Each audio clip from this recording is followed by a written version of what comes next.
அற்புதம் ஆனந்தம் சேனல் மெய்யன்பர்களுக்கு உங்கள் ராஜசூரியனின் அன்பு வணக்கம். அற்புதம் ஆனந்தம் மெய்யன்பர்களே, ரிஷபராசி மெய்யன்பர்கள் வாழ்க்கையில பணத்தை தடங்கள் இல்லாம பெறதுக்கு என்ன வழி அப்படிங்கிறது அந்த பதிவு. இப்ப ரிஷபம் அப்படின்னால காலை. ஆகவே ரிஷபராசி மெய்யன்பர்கள் அதாவது போர்க்குணம் கொண்டவர்கள் அப்படிங்கிறது தான் ஜாதகத்துடைய நீதியை. சாஸ்திரம் என்ன சொல்றதுன்னா, ரிஷபராசினா போர்க்குணம்.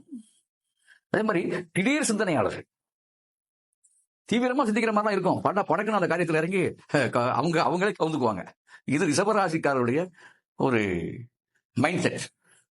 அதாவது ரொம்ப யோசனை பண்ற ஆள் மாதிரிலாம் அவங்களுடைய நடவடிக்கை அப்படி பார்த்தா தெரியும், ரொம்ப சிந்திக்கிறாங்க போல இருக்கு, பரவாயில்ல அப்படின்னா தெரியும். ஆனா படக்குன்னு உள்ள விழுந்துக்குவாங்க. அவங்க எடுத்தேன் கவிழ்த்தேன் அப்படிங்கிற மாதிரி வேகம் உடையவர்கள். அதான் அந்த ரிஷபராசியுடைய தன்மை. அதே மாதிரி பெண்கள் கூட கொஞ்சம் வேகமாவே இருப்பாங்க. எப்படி வேகமா இருப்பாங்கன்னா, பெண்கள்கிட்ட ஒரு வகையான ஒரு ஆற்றல் இருக்கும். ஆற்றல் என்ன, வேகமான ஆற்றல் இருக்கும். அதுல சில நேரத்துல விவேகம் மிஸ் ஆயிராங்க. வேகத்துல கோபத்துல என்ன செய்யணும் தெரியாம படாம செஞ்சுட்டு அதுக்கப்புறம் அடரா அப்படின்னு நினைக்கக்கூடிய ஒரு ராசி இந்த ரிஷபராசிக்கார பெண்கள் பூராமே அதாவது ஆண்களுக்கு நிகரான கோபம் கொள்ளக்கூடியவர்கள், வேகப்படக்கூடியவர்கள். அதே மாதிரி இன்னொரு விஷயம் என்னன்னா, அந்த முரண்பாடுன்னு ஒன்று இருக்கு இல்லையா, முரண்டு பிடிக்கிறான்னு சொல்லுவீங்களா, அந்த தன்மை இருக்கு. பிடித்த மேலுக்கு 3 கால்கள், பிடித்த மேலுக்கு 3 கால் அப்படின்னு வாதம் பண்ணக்கூடியவர்களாகவும் இருப்பீங்க.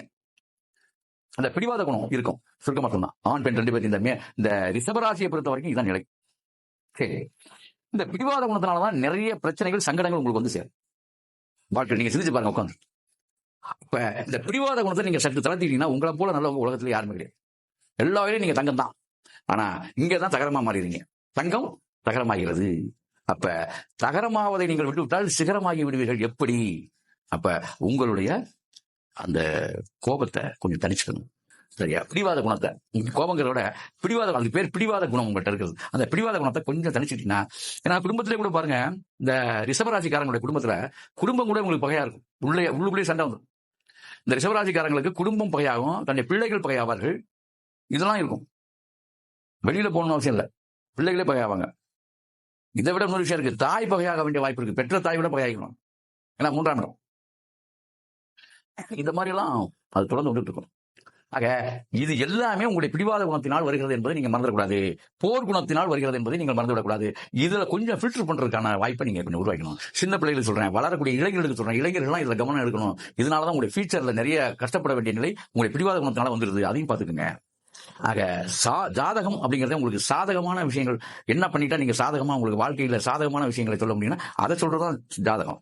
அப்ப நீங்க வாழ்க்கையில சாதகமாக இயங்குவதற்கு நான் சொல்லக்கூடிய ஜாதகத்தை நீங்க கவனமா கேளுங்க. அதே மாதிரி இன்னொரு விஷயம் என்ன தெரியுமா, உங்களுக்கு யோகமான அமைப்பு அப்படிங்கிறது உங்க ஜாதகத்துக்கு 2ஆம் வீடு. அப்ப உங்க ஜாதகத்துக்கு 2ஆம் வீடு என்ன வருது? மிதுனம் வருது. மிதுனம் யாருடைய வீடு? புதன். அப்ப உங்களுக்கு யோகம் அதுதான் பணவரஸ்தானம்.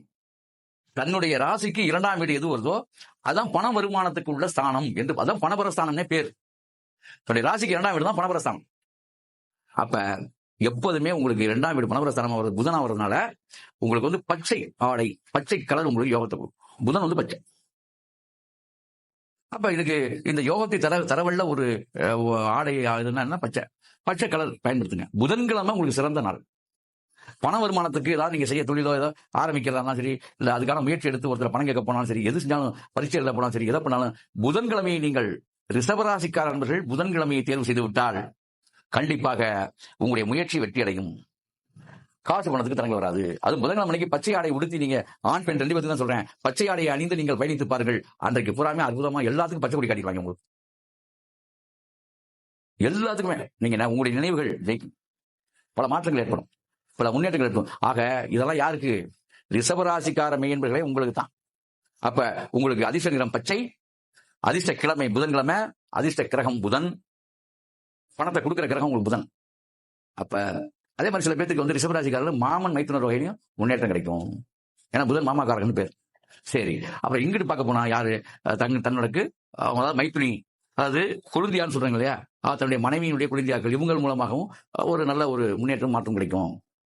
அதே மாதிரி படித்துக் கொண்டிருக்கக்கூடிய கல்வித்துறையில் இருக்கக்கூடியவர்கள், எஜுகேஷன் டிபார்ட்மெண்ட்ல இருக்கிறவங்கனால படித்துக் கொண்டிருக்கக்கூடிய மாணவர்கள், இவர்களால் ரிஷபராசிக்காரர்களுக்கு உதவிகளும் முன்னேற்றங்களும் கிடைக்கும். இதெல்லாம் நீங்க வாழ்க்கையில அப்படியே நீங்க அப்படியே ஃபாலோ பண்ணி ஃபில்டர் பண்ணி பாத்தீங்கன்னா உங்களுக்கு தெரியும் அந்த மாதிரி உங்களுடைய வாழ்க்கை தரம் இருக்கும்.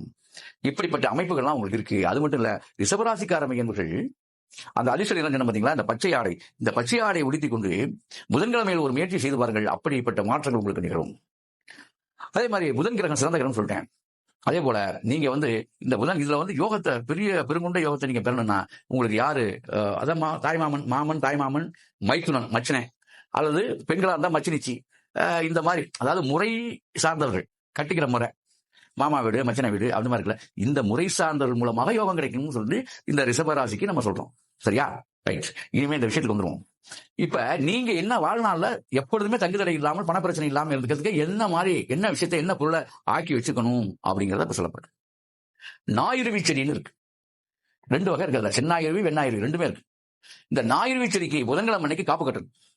காப்பு கட்டுற முறை என்ன? ஒரு நூலை அதுல கட்டிடணும். நூலை கட்டி 5 இடத்துல பொட்டு வைக்கணும். அந்த செடியில 5 இடத்துல சந்தனமும் குங்குமமும் வைக்கணும். எப்ப செய்யணும்? புதன்கிழமை அன்னைக்கு புதன் ஓரையில அதை பண்ணணும். புதன்கிழமை அன்னைக்கு புதன் ஓரையில பண்ணி, வேற ஒண்ணும் மந்திரம்லாம் பெருசாலாம் ஒண்ணு இல்ல. ஓம் புதாய நம, சுருக்கமா ஓம் புதாய நம. இந்த ஓம் புதாய நம 108 முறை சொல்லணும். சொல்லி அந்த புதனுக்கு பூக்கு அச்சதை தூவி, அதுக்கு முன்னதாக அந்த புதனுக்கு என்ன செய்யணும்னா பச்சை கற்பூரம் வாங்கி, அதே மாதிரி துளசி தீர்த்தத்தை அந்த தீர்த்தத்தை போட்டு, அந்த செடி வேர்ல தீர்த்தத்தை போட்டு, இந்த உங்களுக்கு கரெக்டா நீங்க உங்க ரிஷபராசிக்கு புதன் அப்படிங்கறனால கண்டிப்பாக இது தென்மேற்கு திசையில, எப்படி தென்மேற்கு திசையில, தெற்குக்கும் மேற்குக்கும் இடைப்பட்ட திசை போகக்கூடிய வேற அந்த ஞாயிறு செடியில தென்மேற்கு திசையில ஓடக்கூடிய அந்த வேற, இந்த 108 ஊர் போட்ட பின்னால, தீர்த்தம்லாம் போட்ட பின்னால 108 ஊர், அதாவது காப்பு கட்டியாச்சு, தீர்த்தம் போட்டாச்சு, 108 ஊர் நான் சொன்ன மந்திரத்தை நீங்க சொல்லிட்டீங்க. அதுக்கு முன்னால கற்பூர நீராஞ்சனம் காட்டுறீங்க. கற்பூரம், அதான் பச்சை கற்பூரத்துல தான் காட்டணும். சாதாரண சூடம் கிடையாது. பச்சை கற்பூரம் கடையில் வாங்கிட்டு அதான் காட்டணும். அப்படி காட்டி 108 ஊர் போட்டுட்டு தீர்த்தம் தெளிச்சுட்டு, அதுக்கு பிறகு வெட்டி அந்த ரொம்ப ஆழமெல்லாம் போகுது, கம்மியான ஆழத்துல இருக்கும், அதுல தென்மேற்குல போகக்கூடிய அந்த செடியில இல்லைன்னா அந்த செடிக்கு போகணும். ஆக புதன் ஓரையில தான், புதன்கிழமை அன்னைக்கு புதன் ஓரையில அதை செய்யணும். செஞ்சு அந்த இதை எடுத்து நீங்க உங்க ஒரு தாயத்துல அடைச்சுக்கிட்டு, அந்த வேற எடுத்து தாயத்துல அடைச்சுக்கிட்டு நீங்க செயலாக்கம் பண்ணீங்கன்னா கண்டிப்பாக 17 ஆண்டுகள், அதோடைய பவர் 17 வருஷம் சிறப்பாக நல்ல மாற்றத்தை கொடுக்கும். தங்குதடியே இருக்காது, பொருளாதார முன்னேற்றம் கொடுக்கும். இப்ப அந்த மாதிரி எனக்கெல்லாம் செய்ய முடியாதுங்கய்யா, அதுக்கான வாய்ப்பு இல்லை அப்படின்னு சொல்லக்கூடியவர்களுக்கு திருச்சி மாவட்டம் மணப்பாறை வட்டம் பொன்முச்சந்தி ஸ்ரீ விஷ்ணுதுர்கா தேவி கோயில்ல இந்த மேசம் முதல் மீனம் வரை உள்ள ராசிகளுக்கு முறையாக இந்த மாதிரி காப்பு கட்டி மந்திரம் ஜெபித்து உரியேற்றி முறையாக எடுத்த அந்த வேர், அந்தந்த ராசிக்குரிய வேர்கள் அந்த ஆலயத்தில் இருக்கு. தாராளமா நீங்க போய் வாங்கிக்கலாம்.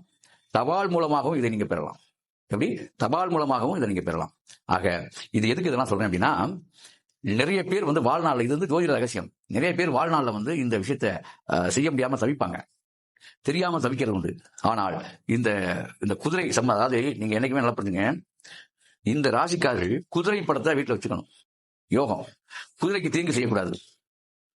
இந்த ராசிக்காரர்கள் இந்த குதிரைக்கு ஏதாவது புல்லு இந்த மாதிரி வாங்கி கொடுத்து, எங்க குதிரை இருந்தாலும் சரி, யாரு குதிரையோ, குதிரைக்கு புதன்கிழமை அன்னைக்கு புல் வாங்கி கொடுத்தீங்கன்னா ரிஷபராசிக்காரர்களுக்கு பெரும் அதிர்ஷ்டம் காத்திருக்கு. குதிரையை நீங்க கவனிக்க குதிரை படங்களை நீங்க உங்க வீட்டுல மாட்ட அவ்வளவு பெரிய மாற்றங்கள் உங்களுக்கு. ஆனா கருப்பு குதிரை ஆகாது, நல்லா புரிஞ்சுக்கணும். வீட்டுல மாற்ற படம் போடாம நல்லா வெண்ணிற குதிரை, சிவப்பு குதிரை, பச்சை எந்த கலர்னா போடுங்க, கருப்பு குதிரை மட்டும் போட்டாதீங்க. 7 குதிரை இருக்கிற படம் எளிதாக இருக்கும். அந்த 7 குதிரை படம் நிறைய வீட்டுல இருக்கும். ஆனா இந்த ரிஷபராசிக்காரர்கள் 7 குதிரை வச்சிருக்க படத்தை வாங்கி கிழக்கு பார்த்த மாதிரி மாட்டாம, அதாவது தன்னுடைய வீட்டுல என்னைக்குமே வாசலுக்கு நேரா அது வந்துடக்கூடாது, குதிரை ஓடிடும். ரூமுக்குள்ள போட்டணும் கொண்டு போய், உங்களுடைய முக்கிய ரூம்லாம் இருக்குல்ல, அங்க வச்ச அதோட வாசல் அந்த ரூமோட என்ட்ரன்ஸை பார்த்துருக்க கூடாது, திரும்பி இருக்கணும். அப்படி பண்ணிட்டீங்கன்னா பெரிய யோகத்தை கொடுத்தாரு. இதெல்லாம் ரிஷபராசிக்காரர்களுக்கான சாஸ்திர ரகசியம். ஆக இந்த ரிஷபராசிக்காரர்கள் மிதுனத்துக்குரிய இந்த விஷயங்கள் எல்லாம் கையில் எடுத்தீங்கன்னா பணத்துக்கு பஞ்சம் இருக்காது. சரிதா? ஆகவே இப்படி செய்து அப்படி வாழுங்கள். அற்புதம், ஆனந்தம்.